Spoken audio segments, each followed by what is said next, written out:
Saya pernah dicium sama orang miskin yang akut miskin betul. Itu tak ajarin Anda ini lebih hebat ketimbang orang-orang kaya. Misalnya gini, misalnya ada komunitas rektor atau kiai besar. Saya ini kata orang banyak termasuk kiai besar. Mungkin kalau pinjam uang itu karena mau beli mobil, aksesoris mobil, karena kita kiai top atau rektor atau orang-orang top. Kalau sesama orang miskin itu pinjem-pinjemannya itu urusan beras, itu urusan nyawa. Keren mana? Nyelamatkan nyawa sama aksesoris mobil. Nyawa. Jadi pahala kamu pasti lebih besar. Itu senengnya jadi orang miskin terus keterusan sampai sekarang. Itu. Lo coba kalau menteri sama menteri, rektor sama rektor, kira-kira pinjamannya apa Pak Arso? Kan kalau mau beli mobil atau mau umroh VIP, pokoknya yang keren-keren. Kalau orang miskin pinjam karena apa? Makan kan? Beras kan? Makanya kalau yang sedang miskin monggo lah kalau ingin teruskan. Maksud saya Islam itu seenak itu. Islam itu segampang itu. Sudahlah yang sedang miskin ya keren. Karena sekali sosial itu urusannya apa? Nyawa. Tapi kalau miskin semua ya Indonesia bisa tutup kan. Ya sudah yang kaya-kaya itu saya mengatakan Indonesia karena bayar pajak yang menjadikan Indonesia berjalan. Tapi ya dipakai yang benar. Nah, begitu seterusnya. Ada kiai miskin cerita ke kita. Terus enak jenengan alim, terus punya santri banyak, bisa ngajar di mana-mana. Saya bilang, hebat kamu. Dia hidup di daerah tertinggal. Itu yang diajarkan kan hanya tauhid. Kan nggak mungkin desa tertinggal baca fikih perbandingan madhab. Kan nggak mungkin. Kalau yang kayak Pak Fajar, Pak Sadali kan nggak mungkin. Fikih perbandingan apa? Madhab. Menyorot madhab dunia. Kayak engke itu kan nggak mungkin. Tapi pertanyaannya, yang menyelamatkan masuk surga itu tauhid apa perbandingan madhab? Tauhid. Ini hanya mengajarkan fardu kifayah sunat-sunat. Ini Anda mengajarkan fardu ain. Surganya dulu kamu. Oh terus senangnya jadi kayak gitu. Karena yang diajarkan apa? Tauhid. Sementara kita yang gaya-gaya ini ajarkan perbandingan apa? Ada studi banding ke Al-Azhar kemana-mana. Ini enggak tauhid. Dari orang nyembah pohon jadi nyembah Allah Ta'ala. Keren enggak? Keren. Jadi terus kiai itu sama saya senangnya bukan mereka karena tak bela. Tapi ada yang agak kurang ajar tanya saya. Kalau itu hebat kenapa Gus gak mau jadi kiai itu? Waduh. Wah ya repot kalau pertanyaan. Terus tak jawab, kalau saya jadi kiai desa, kamu ngangsu ilmu dari mana coba? Ya dari jenengan, ya kalau sama gobloknya ada bisa. Ya sudah, Gus aja yang jadi kiai besar. Maksud saya, ya sudahlah kita begini seperti yang saya ajarkan di sini, saya sarankan supaya orang itu tahu. Nah, ini namanya diroyah, apa? Makanya kata Imam Ghazali itu kalau kamu ingin sopan gampang melihat anak kecil, gua aqallu minni dzamban, dia dosanya lebih kecil. Karena masih kecil kan, tentu secara dosa enggak banyak. Kalau melihat orang yang tua, gua aktsaru minni ibadatan, dia tentu ibadahnya lebih banyak karena umurnya lebih banyak. Sehingga terus semua orang lain tuh di depan kita itu hebat. Ya semua orang lain sama misalnya Pak ini rektor, apa Fathul Wahid rektor, tanggung jawabnya lebih banyak, berarti pahalanya lebih banyak. Tapi sama, ketika melihat Nyon Sewu melihat pegawainya yang secara lahir di bawahnya, ini tanggung jawabnya nggak banyak, pasti salahnya juga enggak. Itu yang diajarkan Rasulullah SAW, sehingga enak. Tapi kalau kita melihat orang lain selalu salahnya, itu pecundang. Allah saja tidak seperti itu kan, amal baik ya ada khairan, amal buruk ya ada saron, semuanya dilihat oleh Allah Subhanahu wa Ta'ala. Saya itu punya teman Gus, agak beling, agak seenaknya. Dulu miskin. Wah itu seenaknya betul. Kayak kenal Tuhan sudah. Tak tanya, kenapa kamu seenaknya? 1 bulan tuh labanya bisa 200 juta sampai 500, sampai 1 miliar. Saya itu Gus, setelah duha itu perkembangannya bagus. Duha, sholat duha itu. Saya pernah miskin, kan kata apa? Ingkana rizki fisama, wa ingkana qalilan, ya kalau fisama fa'anzilu, terus wa ingkana qalilan fakasirhu, kalau sedikit perbanyak. Ini trennya sudah benar semua. Nah, wa ingkana ya haraman fatahirhu, kalau haram yang kau sucikan. Makanya saya seenaknya kalau qalilan sudah fakasiru, paling trennya yang enggak benar juga fatahirhu kata. Dia yakin kalau yang enggak benar-benar sudah disucikan Allah, karena yang lain-lain sudah Dari miskin sudah kaya, qalilan sudah fakasiru. Paling yang haroman juga sudah fatohiru gitu. Tak tanya, lah kamu kok tahu? Polanya sudah ada Gus, karena sang qalilan. Wah, kamu sembrono sama Tuhan kok begitu kan? Tapi apapun itu seneng saya. Seneng saya sering salah teh, makanya saya mohon yang sekarang miskin, sedang miskin itu ya ndak usah nyesal banget-banget. Kalau ingin kaya monggo lah, namanya orang juga ingin. Tapi Anda harus bangga. Sosial antar kalian adalah urusan nyawa dan itu pahalanya luar biasa. Supaya kita, nah yang kaya-kaya juga boleh GR lah karena pembayar pajak. Dan itu bisa menyelamatkan apa? Indonesia Raya. Begitu seterusnya. Itu yang diajarkan Nabi, antawadhu hatta la yabghiya ahadun ala ahadin. Kamu semua harus tawadhu sehingga antar kalian tidak saling tidak sopan, tidak saling liar, tidak saling mendolimi. Termasuk tadi sikap gak jelas tadi. Orang dolim yang sekarang dolim bisa saja tobat, yang sekarang soleh bisa saja nanti. Semuanya itu mungkin. Kita diajari ya muqallibal qulub tsabbit qalbi ala dini. Jadi keliru kalau kita dalam banyak hal harus tegas, gak mesti. Al halalu bayyinun wal haramu bayyinun. Tapi ada wa bainahuma umurun mustabihat. Ada yang wilayahnya itu abu-abu. Misalnya ada perempuan cantik, misalnya contoh paling gampang. Kalau kamu ajari secara serius, kamu bisa saja tergoda jadi fitnah. Tapi kalau orang soleh gak berani ngajarin, kemudian digunakan orang fasik, malah menjadi orang nakal, kita juga tanggung jawab. Kamu mau tegas gimana? Wilayahnya sama-sama mungkin. Wilayahnya sama-sama mungkin. Yang dekat pejabat mungkin terkontaminasi KKN. Tapi kalau pejabat gak dekati orang soleh, punya perilaku yang gak soleh, yang repot juga Indonesia kan?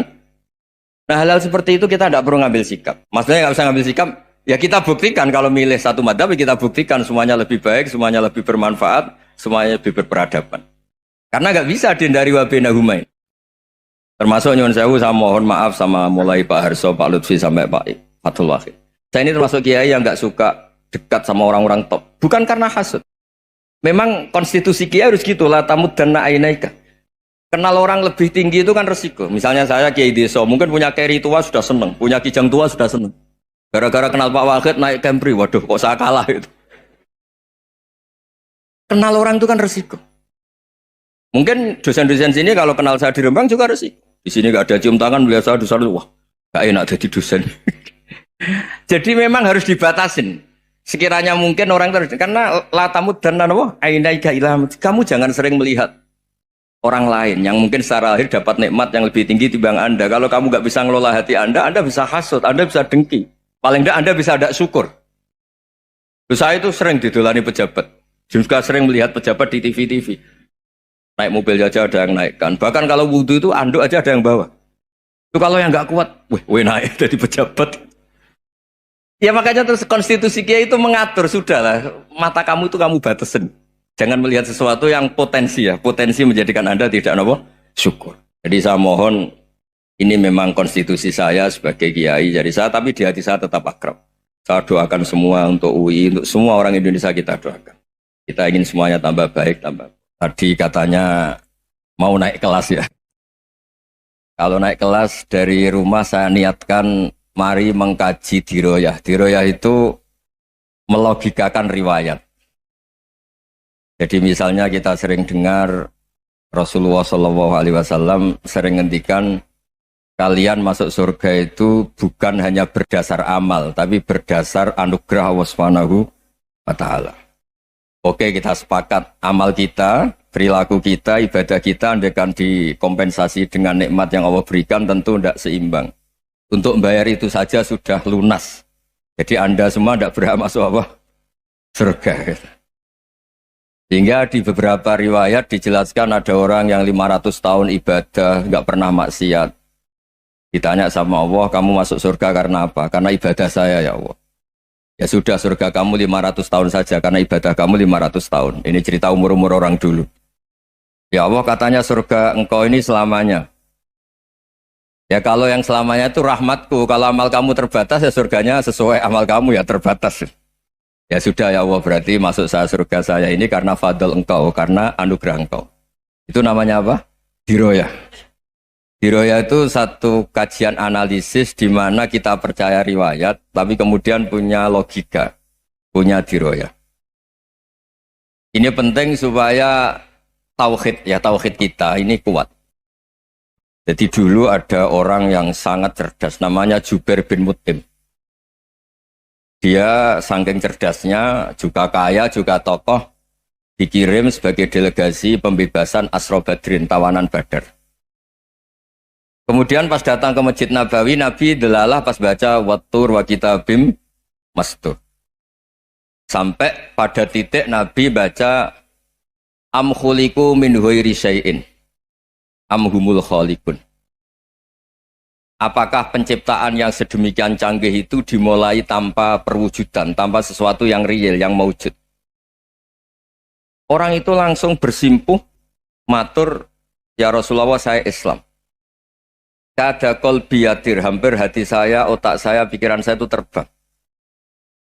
Karena logika yang dibangun ateisme misalnya, kalau alam raya ini dimulai dari nihilisme, berarti logikanya apa? Al-adamu yakhluqu maujudan. Alam raya ini kan maujud. Maujud itu ada. Kalau yang lebih dulu itu ketiadaan, berarti ketiadaan menjadi sebab kewujudan. Kalau dalam bahasa Arab itu al-adamu yakhluqu maujudan. Sesuatu yang harusnya nggak jadi faktor karena ketiadaan, menjadi faktor sesuatu yang nyata. Itu kan nggak masuk akal.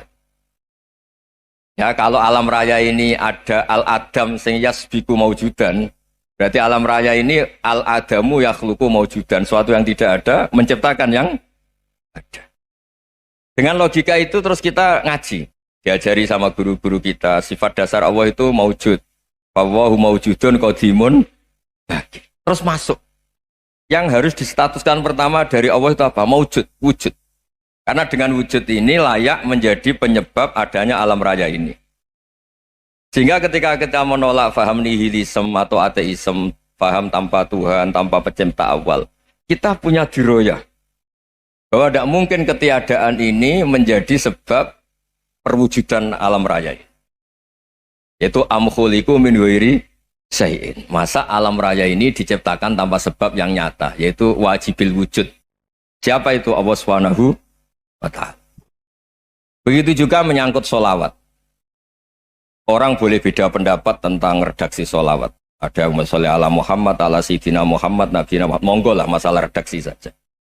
Tapi setelah dianalisis, Nabi itu Pak Rektor jadi Nabi setelah Nabi Isa saking dihormatinya sampai dituhankan.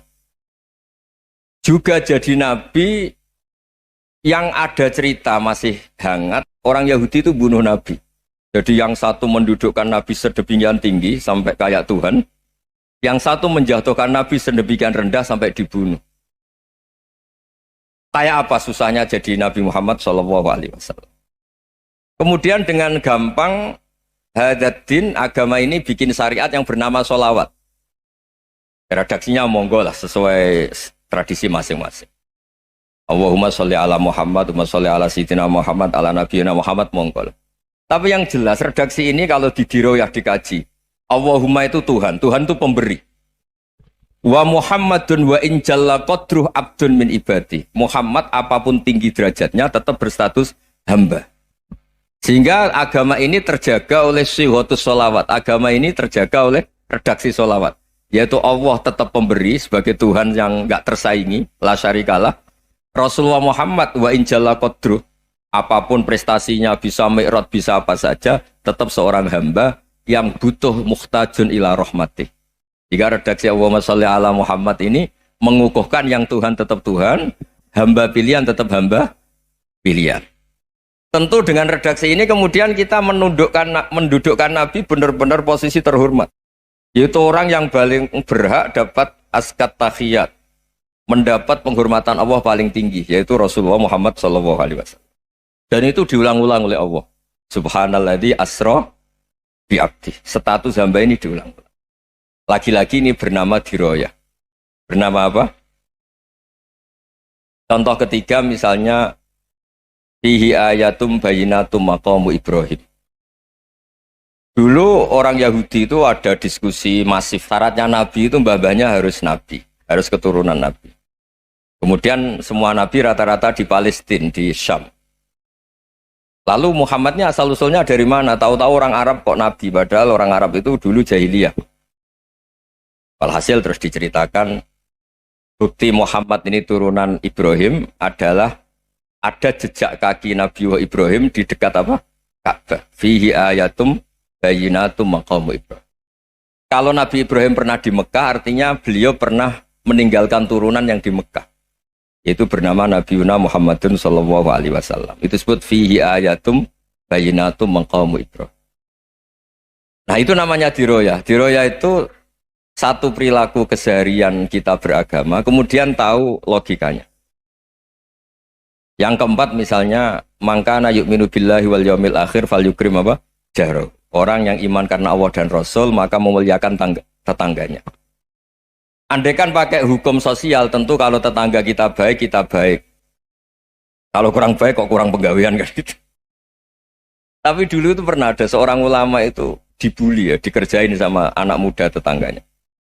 Pak Kiai datang ke rumah saya, orang ini datang. Kemudian setelah di rumahnya, saya tidak jadi butuh sama Pak Kiai, silahkan pulang. Itu Kiainya senyum menikmati. Dan itu terulang 3 kali. Dibully seperti itu, dikerjain terulang 3 kali. Lalu tetap Kiainya tuh asik, seneng sekali. Lama-lama muda ini tanya, kenapa engkau tidak tersinggung? Padahal saya kerjain sampai 3 kali, tak undang, terus tak suruh pulang, tak undang, tak suruh pulang. Kata Kiai tadi, yang memerintahkan baik sama tetangga itu Allah. Jadi saya nikmati ketika bisa baik sama Anda. Tidak ada urusannya dengan perilaku Anda yang nolak saya. Nah itu terus kita tahu, memang motifnya kita baik sama tetangga karena iman sama Allah dan Rasul, bukan hukum kompensasi sosial. Jadi kalau mau diteruskan Pak Rektor, saya ngajar di sini ya karena perintah Allah itu orang alim harus ngajar, bukan karena perintah Rektor. Kalau diteruskan. Ya saya mohon juga gitu para dosen, para karyawan di sini kalau nggak khianat dengan UI itu karena takut sama Allah, jangan takut sama Rektor. Kalau Anda baik juga karena Allah, jangan baik karena apa? Rektor. Bagaimanapun ya semua kita ini makhluk. Makhluk itu la yadurru wa la yanfa. Begitu juga melihat Indonesia. Melihat saya ini kan ikut di UI itu lama sekali ikut sama Profesor Zeni dari Profesor Zeni nulis tafsir. Mungkin Pak Hersoyo tahu banyak, dulu Pak Lutfi ya tahu banyak. Tapi saya memang nggak pernah terbuka karena ya memang nggak ingin sebenarnya. Kondisi ini kondisi darurat. Sehingga saya tahu cara berpikir Profesor Zeni, ya tahu komitmen beliau pada UI. Dan pendiri UI memang ya banyak yang dari tokoh NU, Muhammadiyah, dari tokoh-tokoh ormas yang lain memang didirikan banyak orang. Hingga UI memang nggak milih ormas apa tertentu. Dari satu sisi memang baik, nggak dikuasai ormas tertentu. Tapi nanti kalau keterusan ya nggak berbentuk. Ya sudahlah dikelola saja. Sambil-sambil jelas, sambil-sambil kadang nggak jelas. Yang penting ikhlas tadi. Karena kalau terlalu asobia itu jadi repot. Kita ini yang nekuni fikih itu tahu. Kalau tidak kuno itu madhabnya Hanafi. Kuno itu madhabnya Syafi'i. Tahu-tahu seakan-akan Imam Syafi'i itu NU, Imam Abu Hanifah itu Muhammadiyah. Padahal ini orang-orang yang sebelum NU dan apa? Muhammadiyah. Jadi kalau kita yang nekuni ilmu itu biasa saja dengan perbedaan. Tapi kalau orang-orang yang nggak siap dengan perbedaan itu sampai Allah disifati Ta'ala itu tidak terima. Padahal Ta'ala itu maknanya Maha Luhur, yang Maha Agung. Jadi ada seorang kiai kebetulan pidato pertama Pak Rektor. Assalamualaikum warahmatullahi ta'ala wabarakatuh. Ilmu balik kedua ini nggak terima karena itu dianggap bid'ah ada Ta'ala. Ya dia bilang Assalamualaikum warahmatullahi ta'ala wabarakatuh. Itu saking asobiahnya itu Allah ditambahi Ta'ala itu tidak terima. Padahal Ta'ala itu maknanya Maha Agung. Nah itu kan jadi repot kalau asobiah gitu. Kalau kita ngadepi perbedaan itu biasa saja. Karena kita mungkin bacanya banyak, lihat hal-hal seperti itu ya. Berkuahnya nggak jelas itu menjadi orang tuh bijak. Ini sekarang nakal, jangan-jangan nanti jadi orang baik. Yang sekarang baik, jangan-jangan suatu saat jadi tidak baik. Semua orang introspeksi. Nggak ada jaminan kalau kita sekarang baik akan baik terus. Nggak ada jaminan kalau kita sekarang buruk akan buruk terus. Sehingga terus banyak kiai-kiai bijak itu memang lahirnya nggak tegas. Tapi nggak tegas itu yang menjadikan bijak. Karena sama-sama mungkin. Itu yang disebut laisa laka minal amri syai'un aw yatuba alihi mau yu'adzibun. Itu tidak wilayah kamu. Ketika Allah mengomentari orang munafik juga wa yu'adzibal munafiqina insya'a aw yatub. Bisa saja ada yang disiksa, bisa saja ada yang dikasih tobat. Karena pola yang kita analisis itu semuanya menurut kita. Bukan menurut kemaslahatan orang apa? Banyak. Saya punya sekian contoh cerita. Orang yang sowan kiai baik-baik, mungkin bawa gula atau salam tempel, tidak tahu lah. Itu tidak mesti jadi wali. Tapi Kalijogo yang kenal Sunan Bonang, itu kenalnya itu karena ingin begal. malah jadi wali. Nih. Tapi tidak usah dicoba. Umar itu nyari Nabi itu mau dibunuh. Tapi malah tobat jadi orang baik. Jadi ini penting ngaji ya, supaya tidak tegas itu, tidak jelas itu kadang baik. Nah termasuk saya juga termasuk dia yang milih tidak jelas. Saya sering gojlok gini, Fajar Hadili ini murid-murid saya sering saya gojlok. Kalau semua sistem pendidikan kayak kampus, kayak UII, kayak UIN semuanya, itu sistem yang bagus karena tertib, jam kuliahnya jelas, mata kuliahnya jelas.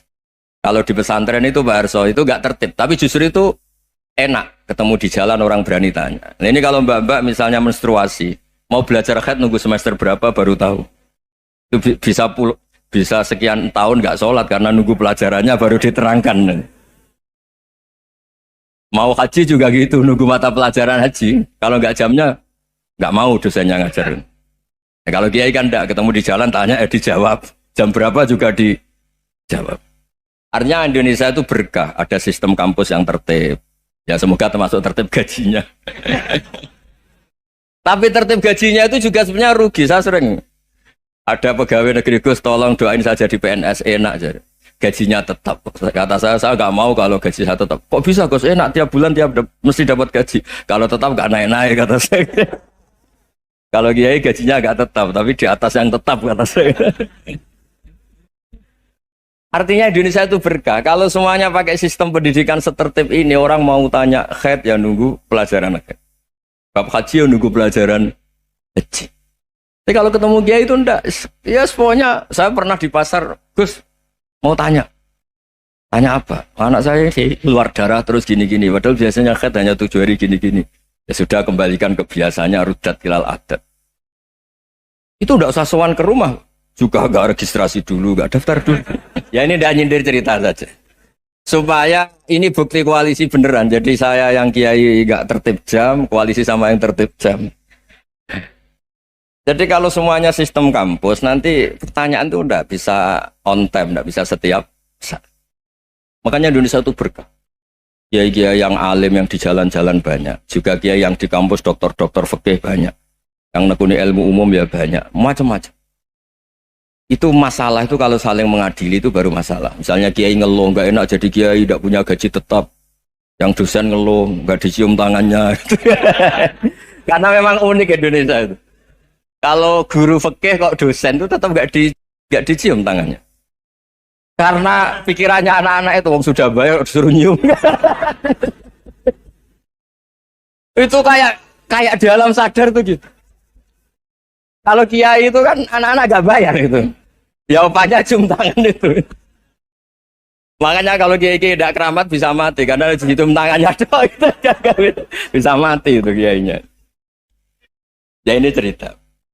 Supaya saling menghormati, saling. Nah dulu itu perbedaan itu urusan sudut pandang. Ya saya ulang lagi, perbedaan itu sudut. Allah yang Tuhan saja sering didebat sama nabi-nabinya. Karena urusan sudut pandang, Saya beri contoh ya. Suatu saat Khalilur Rahman Ibrahim itu saatnya meninggal sama Allah, Israel disuruh. Itu Ibrahim saatnya meninggal, ambil nyawanya. Setelah datang ke Ibrahim, ya Khalilur Rahman Ibrahim, saya disuruh nyabut nyawa Anda. Itu Israel dipaksa mikir sama Ibrahim.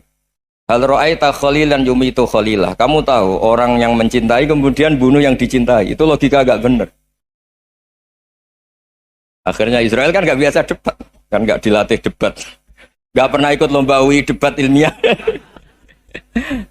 Dia taunya nyambut nyawa aja. Kembali ke Allah. Ya Allah, kata Ibrahim, hal ra'aita khalilan yumitu khalilah. Masa kekasih bunuh yang dicintai ya. Tapi kata Allah santai. Bilang ke Ibrahim, hal ra'aita habiban yakrahu ayyalqa habibah. Masa katanya dia cinta saya, kemudian ketemu saya tidak berani. Israel mater lagi. Logikanya gini, Ibrahim, masa yang dicintai sama yang ketemu yang dicintai nggak berani? Ya udah ketemu aja. Satunya yang meninggal itu. Artinya kamu bisa saja GR tidak mati-mati karena merasa dicintai. atau ingin mati karena mencintai. Nah, maksud saya hal-hal seperti ini orang UI pasti gak jelas. Katanya cinta Allah suruh mati ya nggak mau. Gak jelas kan? Dibilang gak cinta juga gak mau. Tapi dibilang cinta kalau ukurannya mati juga gak mau. Nah, tapi dalam banyak hal gak jelas itu penting, Pak Rektor. Penting sekali. Buatan guyon. Saya beri contoh sekian ilmiah, gak jelas itu penting. Rasulullah Shallallahu Alaihi Wasallam itu dalam banyak hal itu disuruh Allah, memang disuruh supaya ngambil sikap seperti itu. Karena Allah itu punya otoritas penuh untuk bikin orang itu baik atau tidak baik. Wahsy itu yang membunuh Sayyid Hamzah, orang paling dicintai Nabi, di antara yang dicintai Nabi. Qatalahu Wahsyun, dibunuh oleh Wahsy. Nabi secara basarnya itu nggak suka sama Wahsy. Sampai cara lahir ya ingin corong Jawa ingin masuk nol. Tapi apa kata Allah? Laisa laka minal amri syai'un aw yatuba alaihim aw yu'adziba. Itu tidak wilayah kamu Muhammad. Malah Wahsy dikasih tobat sama Allah. Khalid bin Walid. Itu perang Uhud kalah itu karena ide brilian Khalid bin Walid. Pas itu masih panglima kafir. Yaitu pura-pura kalah, ghanimah dilepas, sahabat turun, pasukannya naik, walhasil orang Islam kalah. Khalid bin Walid akhirnya juga masuk Islam. Orang yang secara basariah Nabi itu gak siap. Kebalikannya juga ada. Sa'labah itu orang sampai tempat gelar Hamamatul Masjid. Ini pas ngaji mesti ingat. Salah. Dia di masjid terus. Setiap habis salam tuh lari. Karena istrinya Nyun Sewu masih berpakaian yang tidak pantas. Kenapa engkau terburu-buru pulang? Pakaian yang dipakai istri saya sekarang saya pakai. Ya pakaian sarung itu kayak Pak Rektor kan fleksibel. Ini khusus mau Ramadan. Tidak akan sarungan terus. Gak usah khawatir. Jadi ini tadi sudah perjanjian. Saya yang kiai celananan, beliau yang rektor pakai sarung. Jadi, iya. Supaya itu barter madhab. Tapi hanya sekali ini aja, bukan. Jadi jangan diharapkan ini jadi tontonan terus-menerus. Dan ini barter madhab. Saya sama Profesor Kores juga sering gitu. Saya pakai sarung yang dihadiahi beliau, beliau pakai sarung yang dihadiahi saya. Memang itu tradisi Islam. Tahadau tahabu, kamu saling memberi hadiah maka kamu saling mencintai, bukan riswah, bukan riswah. Walhasil terus Sa'labah ini buat saya didoakan Nabi supaya saya kaya, supaya tidak sering ganti-ganti pakaian seperti ini sama istri saya. Jangan-jangan kamu miskin itu lebih baik. Ngotot minta didoakan. Didoain Nabi kaya terus lama-lama ninggal sholat, ninggal jamaah. Itu Allah belum tersinggung. Yang mulai Allah tersinggung itu kan saya sering fatwa di mana-mana, sering memberi saran. Mumpung kamu miskin itu sering sedekah. Karena kalau sudah kaya itu tidak bisa. Saya memberi analogi gini. Kalau saya masih santri miskin, punya uang 100.000, diminta guru saya 50 tak kasihkan. Padahal itu 50%. Punya 2 kambing kurus, diminta guru saya 1 pasti tak kasihkan. Padahal itu 50%. Jadi kalau punya sapi Brahman atau sapi limusin yang harganya itu 100 juta, punya 2, diminta 1 boleh enggak? Tidak boleh. Saya punya motor butut 2, diminta teman saya 1 boleh. Tapi kalau Davidson Harley itu nggak boleh. Itu. Nah, walhasil itu kalau kita miskin, misalnya kita zaman kuliah atau zaman mondok atau zaman apa saja, punya uang 100.000, nartik temannya sampai 50.000 kan biasa. Tapi setelah 1 miliar, berani nggak kamu kasihkan 500 juta? Sama-sama 50%. Enggak kan? Nah, Sa'labah gitu, ketika zakat masih per 40 kambing 1 kambing itu sebenarnya kan masih ringan. 41, 82. Kambingnya itu sudah mabenal jabalen. Barang dihitung zakat karena sudah ribuan, jumlahnya sampai 400 kambing. Banyak lah pokoknya. Terus kata Sa'labah, ini pemerasan. Karena jumlahnya besar. Allah tersinggung karena nabinya dianggap narik zakat itu dianggap khoros, dianggap pemeras. Allah tersinggung kemudian fa'aqobahum nifakon fi qulubihim ila yaumil. Dia ditegur munafik. Semenjak itu terus tadi kembali gak jelas tadi. Jadi kalau makanya itu pakar-pakar akhlak ya, pakar-pakar etika peradaban. Itu tertampar betul ketika Nabi urusan ilmu itu mengabaikan itu kalau sudah urusan ilmu. Misalnya begini, ada urusan ilmu, ada mbak-mbak cantik atau ibu-ibu cantik. Itu dalam Islam itu diajarkan jangan sopan-sopan banget. Kata Nabi, karena kekuatan ilmu itu di atas kekuatan akhlak, di atas kekuatan adab. Ya nisa an-nabi lastunna ka ahadim minan nisa. Ini taqaitunna fala takhdu'na bil qaul. Fa yatma alladzi fi qalbihi maradun. Misalnya ada babak cantik, menarik, kemudian sopan misalnya sama Pak Fajarin sama dosen-dosen. Monggo binara. Wah itu bahaya pikirannya kemana-mana itu. Orang yang imannya pas-pasan, wih berarti mau. Maksud saya kalau cantik, menarik, ketemu di jalan, biarin aja dosennya mau kemana, biarin aja. Gak usah dihormatin. Kalau dihormatin, Pak mau kemana sadereno bisa bahaya. Nah, biarin aja. Kalau tanya, Dek ini alamatnya mana? Cari sendiri Pak. Karena hanya dengan cara itu, si Pak dosen ini gak kepikiran. Gak ada orang suka orang kedus itu gak akan. Tinggal sudah cantik, sopan. Wah bisa pikirannya macam-macam. Itu ilmu. Fala takhdu'na bil qaul. Kamu jangan terlalu lirih kalau ngomong. Fayatma alladzi fi qalbi maradun. Orang yang pikirannya masih kotor pasti berpikir yang negatif. Anda mungkin demi sopan sama dosen Anda. Tapi sejauh mana dosen Anda juga berpikir positif. Itu kan uji iman sama uji nyali. Nah, sama pejabat yang sopan sama kiai mungkin punya Alphard, punya Robicon, punya terus bawa uang banyak. Terus sama kiai cium tangan hormat. Jangan-jangan kiainya yang pikirannya macam-macam. Ini berarti bisa jadi muhibbin potensial misalnya. Nah, saya ini termasuk kiai yang pengagum ilmu. Sehingga saya sama orang yang medit, yang kikir sama saya itu saya senangnya bukan main. Kenapa? Karena kalau orang medit itu gak berhak. Kalau orang lomo 1 juta minta surga, 2 juta ya minta apa? Surga. Gus, salam template 200.000 aja kadang minta surga. Tapi kalau yang kikir-kikir ya sudah salaman tok sudah. Gak minta apa-apa kan dia tahu diri, oh gak bayar kok minta. Maksud saya Islam itu luas, dinikmati saja Pak. Dinikmati saja. Nah itu diroya, maksudnya itu diroya. Diroya itu kamu tahu aturan Islam itu kamu harus yakin khairihi wa syarrihi minallah. Semua itu ujian, tapi kemudian dikaji. Makanya saya ini termasuk pengagum Imam Syafi'i. Imam Syafi'i itu dikasih tahu.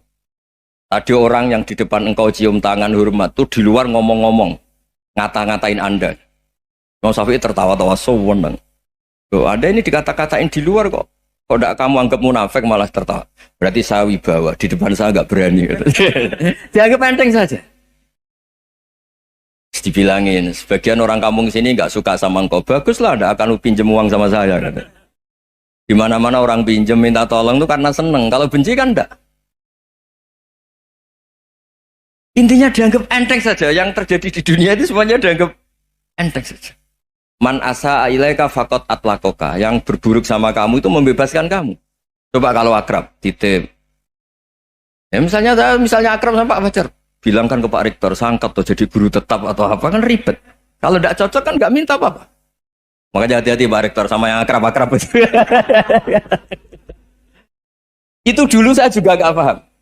Di antara wasiat Bapak yang sering diulang-ulang tuh itu. Suatu saat kamu jadi kiai, ngelola orang nggak seneng tuh gampang. Sudah, situ orang lain. Tapi kalau ngelola orang orang seneng tuh repot. Mintanya aneh-aneh. 100.000 aja minta surga. Hanya teman tenis saja minta naik jabatan. Intinya itu ya sudahlah dikelola. Yang seneng ya berkah, mungkin teman berjuang, teman diskusi. Yang nggak seneng ya berkah, karena ini tidak minta macam-macam, tidak seneng. Nah itu namanya diroya. Diroya itu satu kajian keilmuan yang menjadikan kita ini nyaman dengan riwayat-riwayat, panduan-panduan dari Rasulullah Shallallahu Alaihi Wasallam kayak tadi. Kenapa sih tentang baik sama tetangga, baik sama tamu? Hitung-hitungannya itu mangkana yu'minu billahi wal yaumil akhir. Ya, ngoten mawon. Assalamualaikum warahmatullahi wabarakatuh.